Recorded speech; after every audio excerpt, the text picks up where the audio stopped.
quand on regarde l'âge des éditions Tonkam, en fait, cette année, les éditions Tonkam vont avoir 29 ans, et ça correspond au nombre d'années depuis lesquelles je bosse chez Tonkam. J'avais accès à la bandothèque. C'était une salle, mais immense, avec des bandes de tous les dessins animés, ce qu'on diffusait et ce qu'on diffusait pas.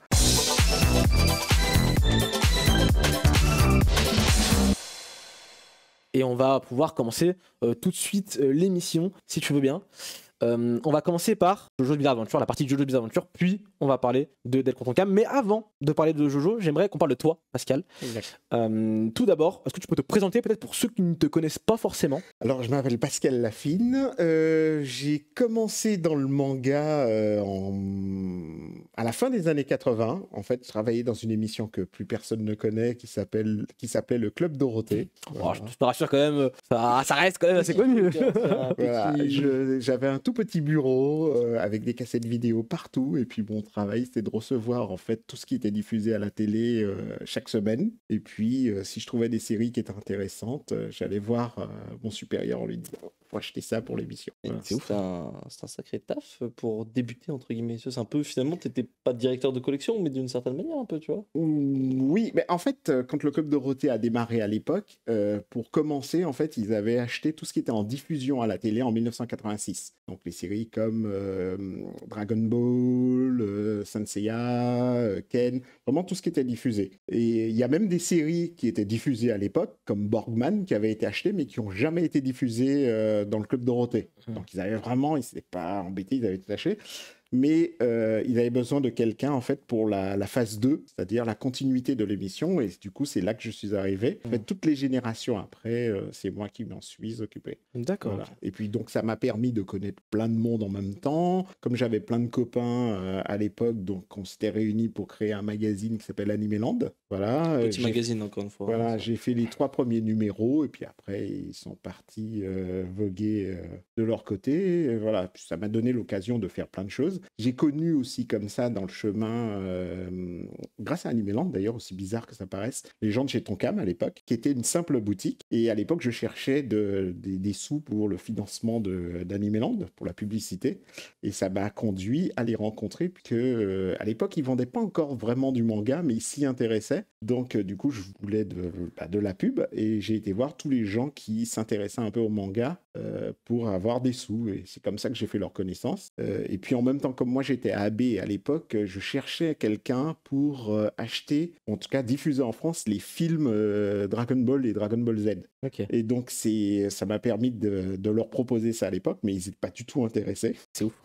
Oui, mais après quand tu connais À l'époque, oui. Verret, Oui, tu voilà. sais que c'est pas du tout sa cam, voilà. Mais j'ai gardé un bon contact avec eux, et puis à partir de là, en fait, comme ils étaient intéressés par des projets d'édition, du coup, on a commencé à travailler là-dessus. C'est pour ça que aujourd'hui, quand on regarde l'âge des éditions Tonkam, en fait, cette année, les éditions Tonkam vont avoir 29 ans, et ça correspond au nombre d'années depuis lesquelles je bosse chez Tonkam. C'est ouf. Mais Ouais. c'est là que je suis arrivé pour l'ouverture de l'édition, en fait. Du secteur édition. C'est ça, c'est pour ça que je disais au début, personne n'a un parcours comme le tien, dans le sens où tu as commencé déjà au Club d'eau du coup fin des années 80.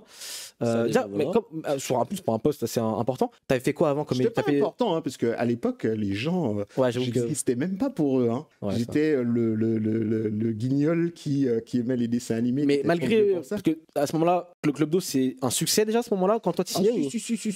Pourtant, du coup, c'est quand même, t'es le mec qui décide qu'est-ce qui va être acheté quand même. T'as pas forcément une importance dans le bureau, mais t'as une importance sur l'impact culturel du truc, en fait, tu vois. En fait, non, parce que dans le contexte de l'époque, en fait, on s'imagine pas, mais à l'époque, le Club Dorothée, déjà, ça s'adressait à des enfants. C'était, moi, je me suis fait défoncer un nombre de fois à l'époque, mais incalculable. Il y avait un magazine qui s'appelait l'événement du jeudi, qui avait parlé de moi alors qu'il me connaissait pas, alors que j'étais vraiment un petit mec dont tout le monde s'en foutait à AB, où je me faisais défoncer dans le magazine en disant que limite je rentais les mômes débiles, quoi. Ouais. Donc non, et à l'intérieur même de la boîte, bon, ça faisait partie de tout un ensemble. Donc non, j'étais pas vraiment quelqu'un d'important. J'étais plus un rigolo de service qu'autre chose. Après, c'était marrant parce que moi, j'y trouvais mon compte. Tu vois, il y y avait des mauvais côtés et des bons côtés. Dans les bons côtés, c'est que j'avais accès à la bandothèque. Et la bandothèque, c'était une salle, mais immense, avec des bandes Ouais. de tous les dessins animés, ce qu'on diffusait et ce qu'on diffusait pas. Et j'y passais des fois la nuit entière. Par exemple, à l'époque où était diffusé Dragon Ball Z, quand ça a commencé, Tiens, t'avais déjà, l'épisode je en l'ai avance vu et tout à l'époque avant tout le monde, Oh, le truc de ouf largement avant tout le monde. C'est-à-dire que Mais pire, c'est que pour les doublages étaient faits en général par 10, 15, voire des fois 20 épisodes en même temps. D'accord. Donc du coup, je passais la nuit à me regarder les épisodes Ça, c'est ouf, parce que pour avant nous, tout le monde. Pour les plus jeunes, peut-être, vous vous dites, oui, ben, tu vas aujourd'hui sur ADN, par exemple, tu peux les voir tous les épisodes de Dragon Ball et C'est pas- c'est facile. À l'époque, fallait attendre, c'était un épisode par semaine, deux épisodes par semaine, comme ça Un épisode par semaine. Un le épisode plus par souvent. semaine. Donc imaginez les gamins de l'époque, on parle de séries qui en font 300. quoi. ça en aura dû, je pense, en plus il y a des moments où ils rediffusaient des anciens épisodes pendant les vacances. Et puis en plus Et de tout ça, comme ça. l'avantage de regarder ça, c'est que quand il y a eu les psys qui sont arrivés et qu'ils coupaient les épisodes, Ouais. du coup, moi, je pouvais voir La version non les- censurée Voilà, à l'époque, pour ce qui n'avait pas de Ah censure. ouais. Parce qu'en fait, à l'époque, il y avait deux types de censure. En fait, les gens s'en rendent pas compte. À l'époque, sur les dessins animés, il y avait deux types de censure. Il y avait une première censure qui était faite dans le studio de doublage. Ouais. Mais ça, c'était la censure impossible parce que comme c'était la bande même qu'on coupait, c'était impossible de le récupérer dans le futur. Et puis après, tu avais les censures qui étaient faites par les psys. Alors les psys, c'était juste des gens qui étaient payés pour regarder et dire « Oh, ça c'est gênant, on va enlever », mais qui n'avaient pas de... C'était totalement arbitraire parce que des fois, dans le résumé de l'épisode suivant, tu voyais la scène qu'ils avaient coupée dans l'épisode d'avant, Ah. etc. Mais du coup, eh ben, ça me permettait de voir justement tous les épisodes avant tout le monde. Voilà. C'est-à-dire que tu Donc parles- ça avait des avantages. Parce que techniquement, et je vois dans le chat, et c'est vrai, c'est un peu ça, t'avais un peu ta plateforme de streaming à Ouais, toi c'est finalement, avant l'heure, des Crunchyroll, ADN, Exactement, etc. Exactement. T'étais là, tu dis, ah, moi aujourd'hui je vais me mater un petit Ken le survivant, allez, Voilà, je me fais un petit c'est Ken. un C'est-à-dire peu que t'étais ça. le premier mec à voir ça en France. Bah oui, des oui, premiers. oui, avant tout le monde, oui, à chaque fois. Parce que à part les doubleurs et Bah, tout ça, le plus dur, c'était la partie avec Ken. Quand Ken s'est arrêté, il y avait encore des épisodes qui étaient doublés à l'époque, mais qui n'étaient pas sortis à la télé. Donc du Oh. coup, j'étais tout seul à avoir vu ces épisodes. c'était voilà. frustrant. T'avais quel âge à ce moment-là à Alors, peu près, j'avais souvent des copains qui venaient me voir, me rendre visite surprise pour regarder. Dans les épisodes qui sont pas sortis. Mais en fait, c'était en plus super compliqué parce qu'à l'époque, c'est pas comme on l'imagine maintenant, tout tient sur une clé USB. Avant chaque épisode, c'était une bande. Voilà, vraiment, quand je te dis une bande, c'était une grosse bobine. Tu faisais ça, voilà. C'était même pas de la Betacam, parce que la Betacam existait, mais là, pour le coup, c'était vraiment des grosses bandes. Donc, à chaque fois que tu regardes un épisode, tu étais obligé de prendre une bande. Et je peux te dire que ça mettait du temps à chaque fois pour. Voilà. Et donc, j'avais mes petites séances avec mes potes. C'est incroyable. En vrai, on se rend pas compte, on se rend même pas compte à quel point, parce que nous, finalement, on n'a pas vécu cette époque-là. On a quand même, voilà, mais le Club d'eau, moi, je l'ai pas connu, on l'a pas connu, c'est pas une. Ouais, Voilà. ça, c'est normal. Mais ça fait que quand même, quand on entend parler de nos grands frères, nos pères, etc., les plus anciens, vraiment, on sentait la frustration du mon épisode, j'en avais un par semaine, Bah oui, et c'est tout. Et j'étais bloqué, truc. Alors que toi, t'avais accès à un catalogue de ouf malade. c'est ça. C'est fou. Mais Plus franchement, tous les inédits. c'est ça. Ils sont jamais diffusés. Non, c'est un truc de malade. Oui, c'est ça aussi. Donc voilà, c'était. T'as un exemple là, comme ça d'un truc qu'on n'a jamais vu en France à l'époque, en tout cas, et qu'aujourd'hui tu fais. Il y avait l'exemple de Borgman que je sortais Ouais, voilà. tout à l'heure là. Il y avait un film parce qu'il y avait plein de films aussi qui étaient en stock. Il y avait un truc qui s'appelait c'était le 13e passager où c'était des mômes qui se retrouvaient dans un vaisseau spatial et qui étaient coincés. Et en fait, normalement, ils devaient être 12. Et quand ils arrivent dans le vaisseau, ils sont 13. Et donc, qui est le 13e? Ils savent pas. Donc, il y a forcément voilà.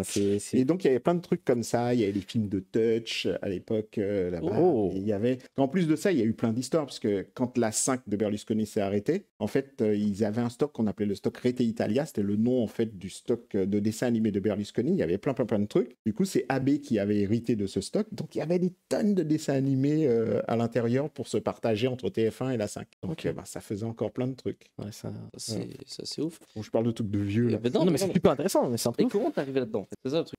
À quel moment il y a ce mec-là du coup qui est chabé? Mais tu faisais quoi avant? Ah, mais en fait, oui. Parce que même avant- une étape. Ah. J'ai sauté une étape. En fait, j'ai démarré parce que j'avais rencontré une association qui s'appelait Les Pieds dans le Paf, qui était une association de personnes qui critiquaient les programmes TV. Et quand je les ai rencontrés, ils m'ont proposé de m'occuper de la partie dessin animé de leur association. Ce qui fait que je participais régulièrement à des petites émissions, j'aidais des journalistes. Et puis, un jour, j'ai participé à l'émission 50 millions de consommateurs. Parce qu'à l'époque, ils avaient une émission télé. Et puis, dans cette émission, j'ai parlé des dessins animés. J'ai un peu expliqué que, voilà, je trouve c'est ça dommage que, par exemple, le mercredi matin, ils mettaient pas les dessins animés pour les plus petits. Et l'après-midi, uniquement des trucs pour les grands. Voilà, j'ai parlé plein de trucs comme ça. Et puis, à la suite de l'émission, genre 2 jours plus tard, j'ai reçu un coup de fil des gens de chez AB qui m'ont appelé à l'association et qui m'ont demandé s'ils pouvaient me voir. Je me suis dit, bah, pourquoi pas, c'est marrant. Donc je suis parti à l'avenue du président Wilson. Puis là, quand je suis arrivé, j'ai rencontré Jean-Luc Azoulay, donc, qui était dans son bureau immense avec des télévisions partout, etc. Et il commence à me parler de dessins animés, mais voilà, c'est un peu le mec qui te parle de dessins animés, mais c'est un peu marrant. Donc je commençais à lui répondre du tac au tac. Et donc il m'a demandé d'arrêter. Là-dessus, il a passé plusieurs coups de fil. Il y a tous les gens de la direction en fait, d'AB qui sont venus et puis qui ont commencé à parler avec moi. Puis à la suite de ça, ils m'ont dit bon, ben tu repars pas, tu restes avec nous, dis-nous ce que tu veux pour bosser avec nous. Bon, moi, comme j'étais jeune et naïf, j'ai pas demandé beaucoup. Voilà, mais du coup, parce que j'étais tellement content que du coup, j'ai accepté, j'ai tout accepté et du coup, je suis resté comme ça. Et à partir de là, ils m'ont installé mon petit bureau à moi avec toutes les cassettes vidéo. Et t'es resté combien de temps chez J'ai arrêté AB en 2007. 2007? Ah oui, c'est tard quand même. Donc ça veut dire que tu as fait AB en même temps que tu faisais. Oui. Ben, en fait, j'ai toujours fait. Au départ, j'étais tout seul. Donc forcément, c'était plus facile de faire 20 milliards de choses. Et donc, puis il n'y avait pas Internet à l'époque. Donc le moindre truc était compliqué. Donc j'ai travaillé pour les éditions Atlas pour faire des jeux d'échecs Dragon Ball à l'époque. J'ai fait des collections de trading cards pour Panini. Ça m'a donné l'occasion de faire plein de choses. J'ai même. Alors ça, c'est le truc le plus atypique. J'avais été invité à New York pour participer à un colloque sur tous les ayants droit de Dragon Ball. Et en gros, c'était dans un grand hôtel, je sais plus quoi, Astoria. Voilà, c'était vraiment l'hôtel de luxe maximum. Et il y avait tous les ayants droit, tous les gens qui vendaient du Dragon Ball dans le monde qui avaient la licence. Ouais. Et en gros, je devais, pendant 10 minutes, leur expliquer ce qu'était, comment ça s'exploitait au niveau du merchandising, etc. C'est ouf. Et j'avais eu tout frais payé pour parler pendant 10 minutes. Incroyable. Voilà.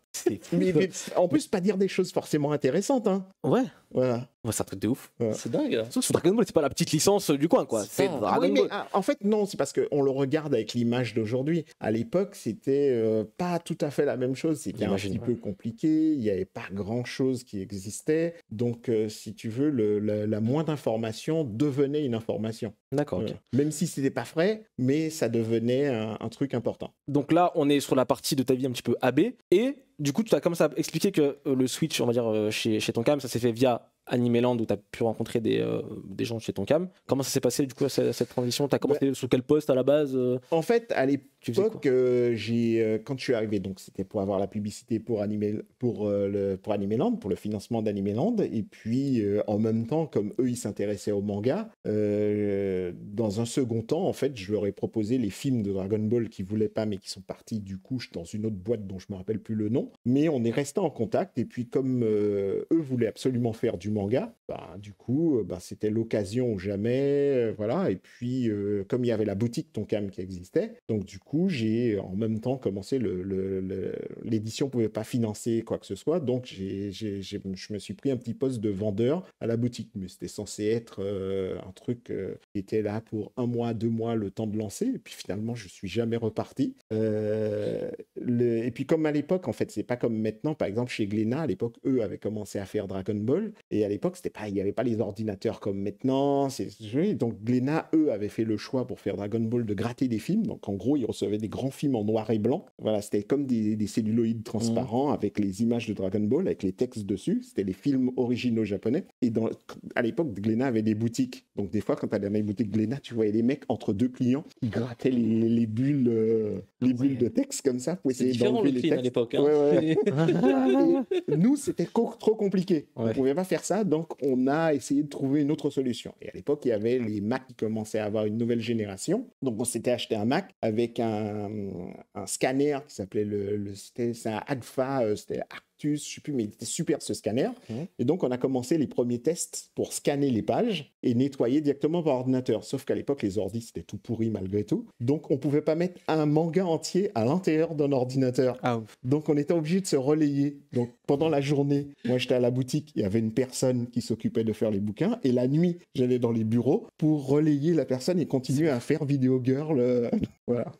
Waouh, c'est ouf. Mais ceci dit, ce système est devenu le système que tout le monde utilise maintenant. Maintenant, tout le monde Plus facilement. passe par ordinateur. Mais- Mais pendant très longtemps, en fait, c'était les scans qui avaient été choisis parce que c'était moins compliqué que les films à gratter. D'accord, Voilà. ok. Donc, du coup, on a fait le chemin comme ça. Et puis, comme Dominique, lui, il n'était pas dans le côté commercial, donc on était parti sur le principe que Tonkam allait devenir, en fait, un éditeur de découverte, qui fait que de l'atypique, qu'on n'allait pas aller vers les choses convenues, les classiques, parce que tous les éditeurs pouvaient le faire. Et pourtant, De quoi?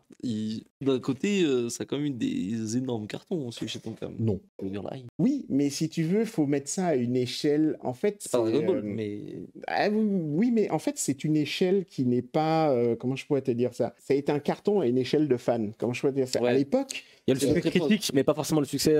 oui, voilà. En fait, on Oui. vendait bien. Ça finançait tout le C'est monde, pas un mais best-seller, c'était pas. ouais. Ouais, parce que déjà, à l'époque, Tonkam faisait sa propre distribution et on n'avait pas de retour. C'est-à-dire que le libraire qui achetait les livres Tonkam ne pouvait pas les retourner s'il les vendait pas. Et quand il l'achetait, s'il voulait 50 exemplaires, il payait pour les 50 exemplaires. Donc ça limite le nombre d'exemplaires que tu peux vendre, alors qu'aujourd'hui, avec le système de libraire, un libraire qui fait une commande à Hachette, il a 1 an pour retourner ses livres s'il le souhaite.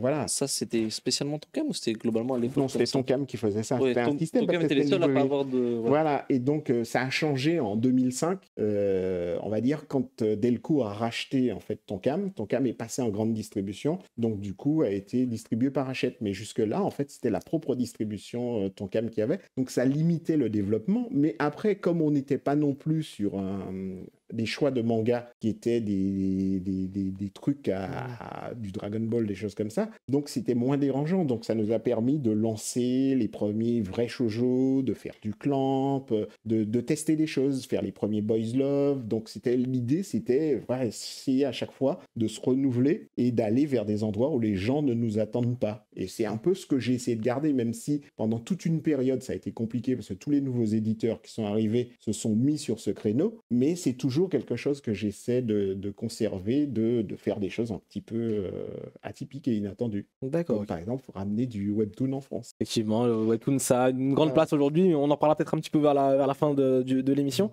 Pour l'instant, donc t'arrives chez Tonkam, c'était quoi ton premier poste? Tu faisais quoi au tout début? Vendeur. Vendeur, juste Voilà, vendeur. vendeur. Et petit à petit, t'as monté les Non, échelons. parce que j'étais dedans, puisque en fait, vendeur, c'était un moyen d'être là en même temps. Voilà, et du coup, je faisais en parallèle, en fait, pendant la journée, je faisais Tonkam. Et puis après, moi, à l'époque, j'acceptais tout. Voilà, tu me proposais un truc, j'acceptais. Donc, j'étais content, en fait. Ouais, tu vivais J'étais ta content d'être passion. là. Hein, voilà, donc, du coup, je dis pas non. Je dis pas non. Donc, du coup, pendant la journée, en fait, j'étais à Tonkam. Et le soir, je partais. AB, c'était ouvert 24 heures sur 24. Donc, je pouvais y passer la nuit et y bosser pendant toute la nuit. Donc, à cette époque, je t'avoue que je dormais pas beaucoup. Voilà. Mais il y a un prix à payer à tout et c'était le prix. Donc, du coup, je faisais les deux et je tournais comme ça. Et puis, le lendemain, je retournais les yeux comme ça.